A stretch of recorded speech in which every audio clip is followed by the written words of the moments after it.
Hi, everyone. I am so excited to introduce you to the fabulous Elizabeth Williams. How fab is Liz Williams? Oh, so fab. In fact, she founded SoFab, New Orleans Southern Food and Beverage Museum, which celebrates and preserves the regional foodways of each Southern state. Like me, Liz believes a meal is more than food on a fork. It's culture, it's community, it's connection, it's identity, it's social justice, it's sustainability, and we can keep going. In fact, we will, because I'm about to introduce you to her. Put SoFab on your list of must-go places in New Orleans, but the really amazing thing is you don't have to wait. She has just published the SoFab cookbook with iconic food recipes from every Southern state. Liz is a member of Les Dames d'Escoffier. She's a food and beverage historian, author, and as you'll learn, very fun person. Welcome, Liz. Thank you so much, Ellen. I'm so excited to be here talking to you. I notice we're both in our kitchens. That seems Yes. perfect for this. Yes.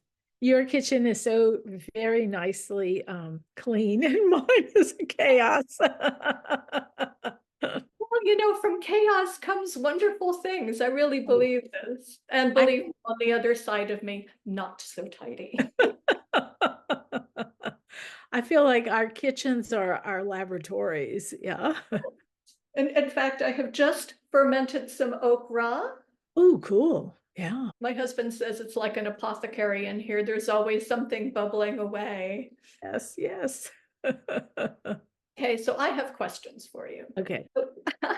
Now that we can pretty much get any food anytime we like, why does regional cuisine still matter? I think that regional cuisine is very important because it is the food of our memory. It is the food that we grew up eating. And so it forms a part of our identity. And so even though there's no reason we shouldn't eat anything that we want and take advantage of what's out there, it is something that gives us comfort and kind of reassurance. And so I can't imagine that somebody would want to totally give it up. No, we could use all the comfort and reassurance we can get.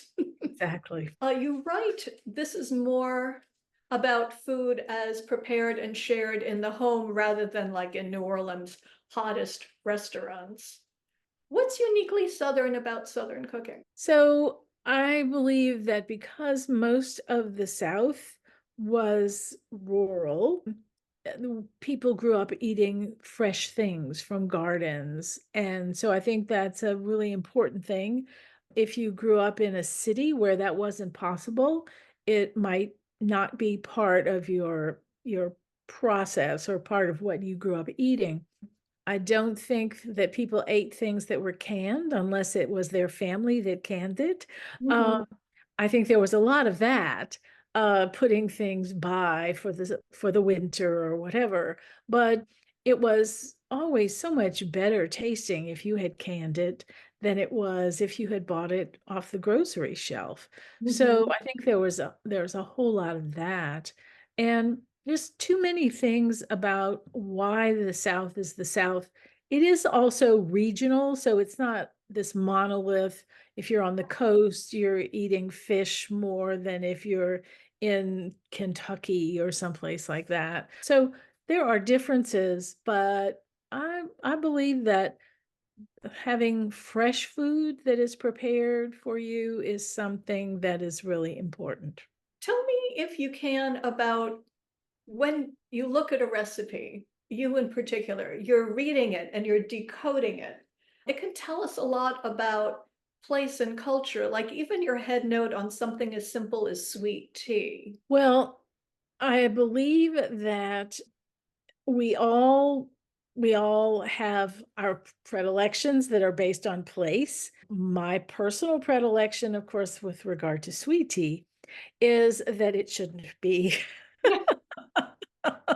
I know that certainly everyone wants to have sweet tea these days, and you can go to fast food restaurants and they'll give you all pre-sweetened tea. which of course makes you thirstier. It's kind of like going to eat peanuts or potato chips at a bar because it just makes you keep drinking. So they want you to come back and buy another one and another one. But also, I think it reflects the founding people of some of those places. I mean, I'm talking about Europeans. If you lived someplace where people have a sweet tooth, like England, then you are in one of the places in the US or in the South where it was English colonists who established that place or lived there the longest, you're going to want sweet tea, and that's because it's sweet. But if you came from a place like I did, New Orleans, where sugar was everywhere, I mean, we grow sugar in Louisiana, so it wasn't the need for sugar or anything. But in addition to that, the French have a very refined sense of sweet, and so they didn't make everything sweet, Mhm. especially so sweet that it doesn't have any taste anymore other than sweet, which is the way I feel about sweet tea. It hurts your teeth. I will tell you a story. I went to a conference in Mississippi, and there were two things that you could drink at the conference that was just available when you got up between sessions and whatever: sweet tea and lemonade, which was just as sweet as the sweet tea. There was no water at all. Now, obviously, they had made this lemonade and they'd made this sweet tea. They could have had a carafe of just water. So I asked for water, and I was told that they had no water, that nobody drinks water. And so I took a glass into the bathroom, literally, and filled it with water because I just could not drink that other stuff. And it makes you so thirsty. And I just wondered to myself, I didn't ask anybody this, what would you have done if you were diabetic or something? I Hmm. mean, you really couldn't have drunk that tea. And just the idea that somebody would say to me, no one drinks water. Oh my. One of the things I think Miami is nominally the South. I mean, we know what heat does to you. So, like, you need Yes. water. You need water. You absolutely do. Yes. What ingredients or techniques do you consider quintessentially Southern? So I would say in the technique department, absolutely frying. We just have to own it. Uh, frying is a very Southern technique, and you probably find it more in the South than anywhere. And of course, it's sprinkled around. You can certainly find fried foods in other places, but I think it's very, very much under the African influence of the South that brings us so much frying, because that was an important technique in Africa, and it's so delicious. So there's that. In terms of actual ingredients, I think something that almost everybody would admit is Southern would be grits. I think we all have grown up with grits. That okra that you just showed me, that okra is very, very Southern. You can almost know that you're not in the South when people don't have okra around. I don't know if you guys can see it, but it's part of the SoFab logo. Right. Because we thought that it was so Southern. And then, there are other things. Sorghum Hmm, is gosh. something that's very Southern. Beans and rice, very Southern. Yes. Okay, so I don't know how many recipes are in this book, but it is rich, it is thick. So what was your criteria for a book-worthy recipe? Hmm. Well, it wasn't as simple as that. I We did not think started it out, was going to be simple at all. well, we started out before the COVID epidemic with the idea that, this is our 20th anniversary year. And we were trying to think of what we could do that would make a big splash for our 20th anniversary. And we all decided, oh, we should do the 20th anniversary cookbook. Then we kind of backed off that idea and said no, because then in your 21st year, it's hard to sell the 20th anniversary cookbook. So we wanted something to be a little more evergreen. So we just decided to call it the SoFab cookbook. But we started right before the COVID lockdown. And Mhm. so we began with the idea of asking our friends, part of the larger SoFab family, to give us recipes. And I think it was a good idea, but what happened was people just weren't reading their emails anymore. They weren't doing all kinds of things. It just changed the world. And a lot of chefs that we had spoken to were unemployed because their restaurants had closed and they didn't really think they could make it on this kind of unknown when this is going to end kind of period. You know, in the very beginning when we were all going, how long are we going to live this way? And so it changed over time where we were just calling people and saying, send us a recipe. What are you cooking right now? What means a lot to you right now to cook and make? And is it comfort food? Just exactly what is it? And so that really wound up shaping a lot of what we finally came up with, which was these were people we were close enough to that we were just calling them and saying, send us a recipe. And some people sent us multiple recipes. And of course, that was great. And then the other part of it was that everyone was cooking at home. So it's really home food. Now, I think it's right that it's home food because that's what I think Southern food really, really is. And when I talked about the South being rural, part of that was that there were restaurants. What were some of the other challenges in putting this book together? Because I know corralling people to do anything is really hard. Yes. So, because we were so anxious to get their recipes and so thankful to get up their recipes, we didn't ask them to polish them. We didn't ask them to put them into any kind of format. So, we took that on ourselves. Now, we probably would have had to do a good bit of editing anyway, simply because there's no way that you're going to get a conformity, no matter what kind of format you send people to fill out or whatever. But that was really, really a challenge. People take shortcuts in writing the instructions and all of those things that you kind of have to take into account because if you're not a professional recipe developer, you're going to just write it for yourself and you know what you're doing because you've done it before. So you just need prompts. You don't need lots of detail. And so that I think that was a challenge. I bet. The other thing I would say that was a challenge, because we were so grateful to people who gave us these recipes and shared them with us. And when I say we, I'm talking about our co-author, Maddie Hayes. And I don't want to go far without actually talking about her because she contributed so much. But we had to, cook some of these recipes and make changes and make sure that it made sense and was doable. And you feel very sensitive about what someone else has shared with you. So you want to make sure that it's the way and it works the way they meant it to work. And that sometimes is hard. I was gonna ask if there was a recipe that got away, something you tasted or heard about but couldn't find or recreate the recipe. So there were maybe about 3 recipes that were submitted by chefs that we had to eliminate because they were so complicated and they required special equipment that we didn't think people would have at home.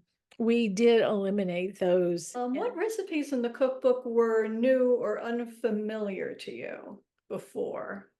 So one of the things that I enjoyed really learning about in this process was regional soft drinks, because if you think about all the drink recipes that we got that required you to have this regional soft drink like cheer wine or something like Hey, I've that from never North heard of that Carolina. before.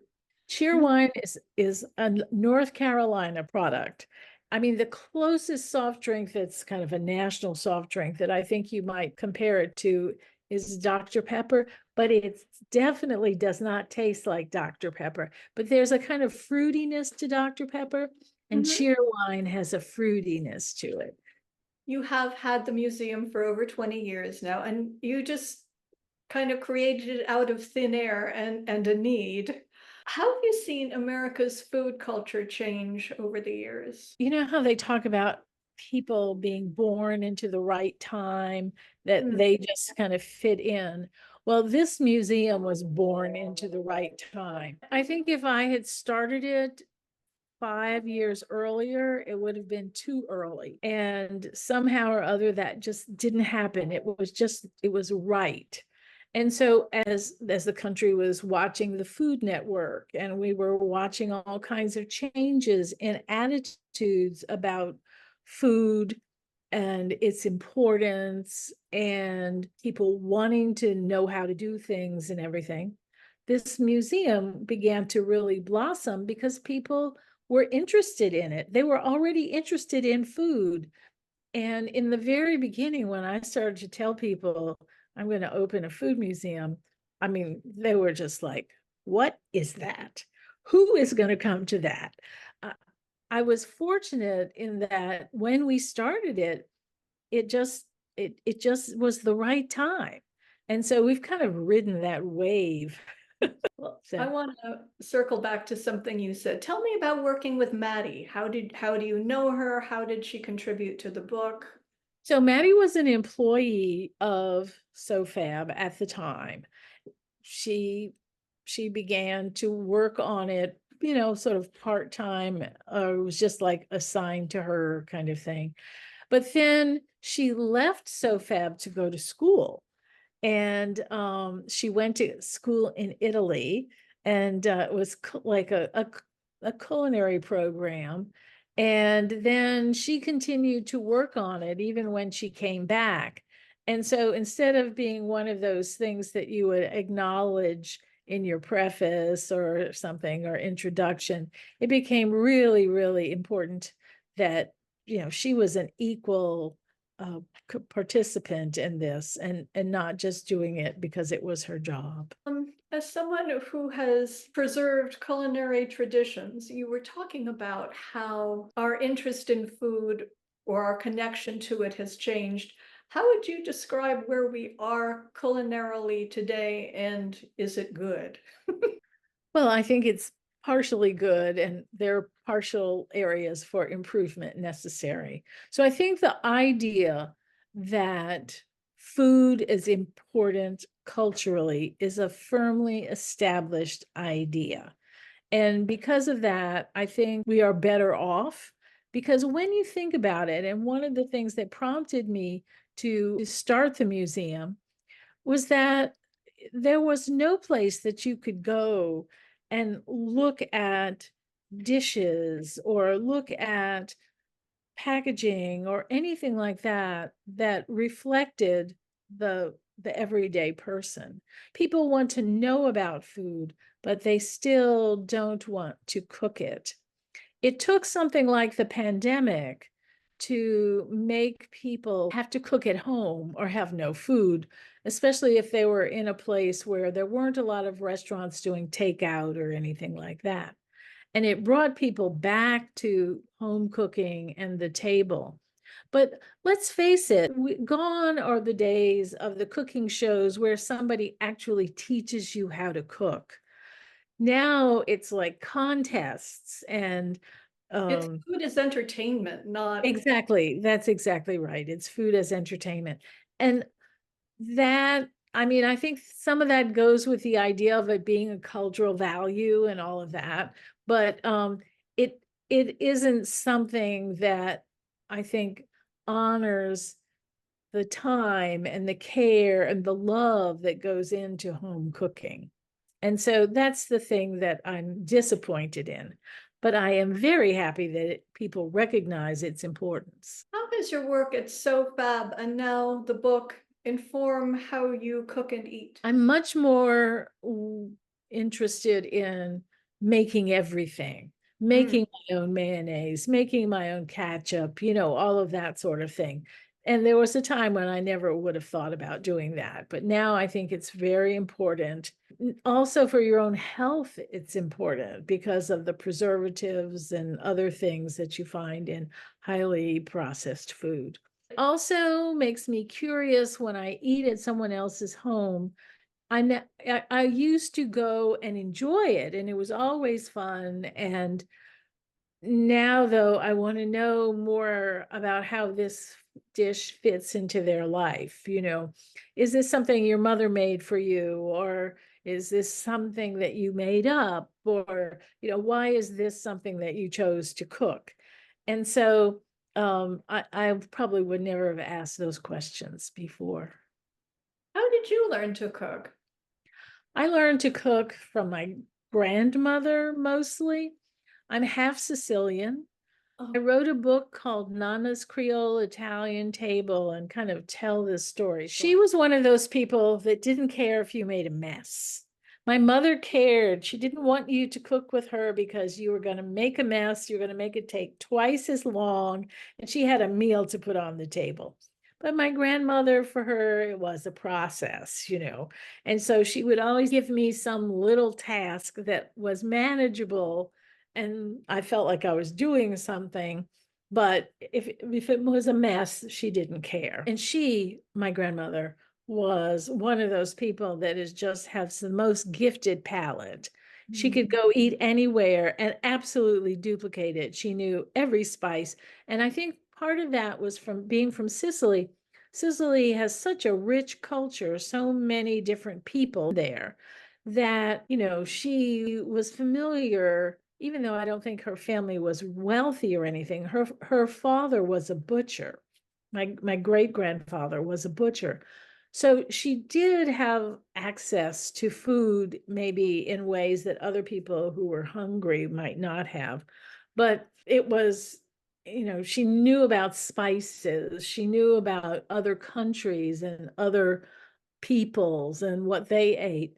I mean, she knew about couscous, and she knew about all kinds of things that I don't think most people would have thought, a person who only went to high school or whatever, which is my grandmother, would have known about. Well, you did grow up in New Orleans, which has such a great food history. And I have to say, the Louisiana chapter is particularly fine in the SoFab cookbook. What food tastes like home to you? So I very much like a seafood gumbo that Mm, feels very much like home. But my serious comfort food is still pasta. mm, I grew up with lots and lots of pasta.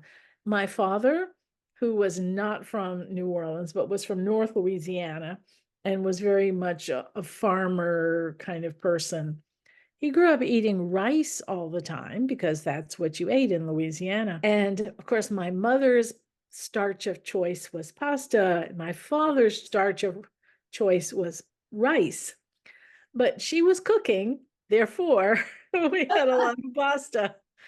But I always knew something was up when we had rice, because it was like she was buttering up my dad for something. Oh, Liz, I could keep talking with you and I would love to cook with you sometime. And I am Oh, just so excited about the SoFab cookbook. It is truly fab, and I am so proud of you for putting it together. thank you so much. I really appreciate that. And I too would love to cook with you. That would be so much fun. Next time I'm in New Orleans, girl, I'm calling you. Okay, do it. Everybody, thank you so much. Thank you, Liz Williams, and we'll see you next time. Thanks. Bye-bye.